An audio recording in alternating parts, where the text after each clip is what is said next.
Hi, this is Scott Garibay, and today I have a question for you.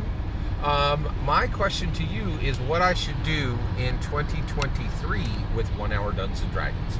So I'm currently running 1 Hour Dungeons and Dragons. It's up and running. I ran it at PhilCon 2022. I ran it at PAX Unplugged 2022, multiple sessions at most conventions, and I've been running it for weeks for a local player at an FLGS. I would go to the FLGS every week, and I run it there for the player. It's a one-on-one game because it's about contract killers, right? So the player character is a contract killer, right? And so it's a little formulaic in that the structure is formulaic, but I think we're actually getting. I've been shocked how deep the role playing has been getting. So the contract killer actually is answering questions once a week in the game. For the daughter of the Gray Wolf, who is the #1 American contract killer in the country currently, has 125 kills, and his daughter is writing a book, an anonymous book on contract killers, and so she interviews contract killers, and she's putting this book together, and so the player character each week is asked questions about himself by the daughter of the Gray Wolf, right? And then when that interview is over and 3 questions are over, I present the player with 3 contracts that they can take or not, and then they complete the contract all within one session, and it's really tight. It feels like The Sopranos. It's great, and I'm really enjoying it. And the player and I don't ask the player how he likes it. He keeps showing up every week, which is great. So and that's how, like, do your players show up? Are they ready? Are they eager to play?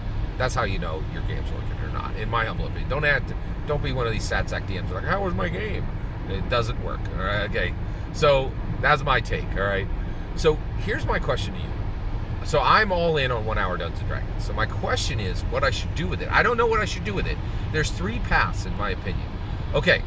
Path 1, run it at conventions. Okay. So I'm incredibly blessed. I'm in the Philadelphia area, and 1 Hour Dungeons and Dragons is an absolute smash hit at conventions. And the reason why is, like, when you're at a convention, there's so many great things to do. And a lot of people want to play Dungeons and Dragons, but not everybody wants to play 4 Hour Dungeons and Dragons. And the reason why is, I think 4 Hour Dungeons and Dragons is quite tolerable if you actually have a dungeon master who's hot and, who is good and hot, right? Like, good in that they're a good dungeon master, and hot in their, like, they're on that day, they're engaged, and they have sound material that time, right? Because you might, what happens if you have a good dungeon master who just broke up with her girlfriend, right? That's a problem, right? Like that good dungeon master might not be hot that week, like they're not going to be on, they're not going to be engaged, they're not really going to be able to give a great, they may not be able to some could, but like they might be off, right? Or what if their parent? Better example: what if their parent died, right? That's going to impact somebody. It's just, yeah, like a breakup might actually be great, but like, what if a parent dies? That's not great, right? Like, so that's a better way to put it, right? So if you have a good hot dungeon master, 4 Hour Dungeons and Dragons can be tolerable, right? But a lot of people, you're like, if you're saying, hey, I want 4 hours of your con time, that's 4 panels, 4 hours in the exhibit hall, 4 hours. Like that's 2 learn to plays, whatever, right? And so when I take this thing to conventions, it blows up, right? People are like, oh, bet, I'm in. And then also when they see it and they're like, oh my gosh, I just played an entire, adventure. So the way I know this works is I actually had to switch 1 Hour D&D, which really blew my mind. I actually had to switch it. It's because it's just incredible how powerful Dungeons and Dragons is. So this is what surprised me, right? So I actually had players come and play on a Friday night at PAX, and then come play the next day on a Saturday, and they actually asked. They said, "Hey, is tomorrow's session going to be a different campaign, or is it a different session? Different content, or is it just a repeat?" And I was like, "Oh, of course it's different."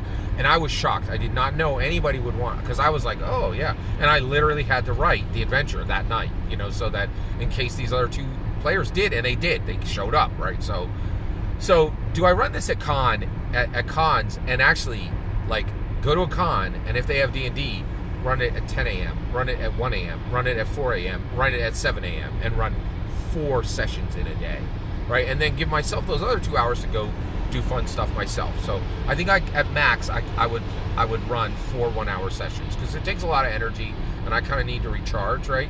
So do I just fill my entire year with getting ready and spend an entire year running 1-hour Dungeons & Dragons at cons? Or do I run 1-hour Dungeons & Dragons at my FLGS and just go and literally, set up a shingle on Wednesday night and say 1-hour Dungeons & Dragons and advertise it locally through my social media, and then let whoever shows up fill those slots and just run through the entire year. Wednesday night, I run 1-hour Dungeons & Dragons, and I fill whatever locals want to play 1-hour Dungeons & Dragons. And anybody who drops out, great, I'll fill your seat next week with whoever shows up, right? Or do I take 1-hour Dungeons & Dragons into my home, and because it's only 1-hour Dungeons & Dragons, I could run on Tuesday and Thursday, right?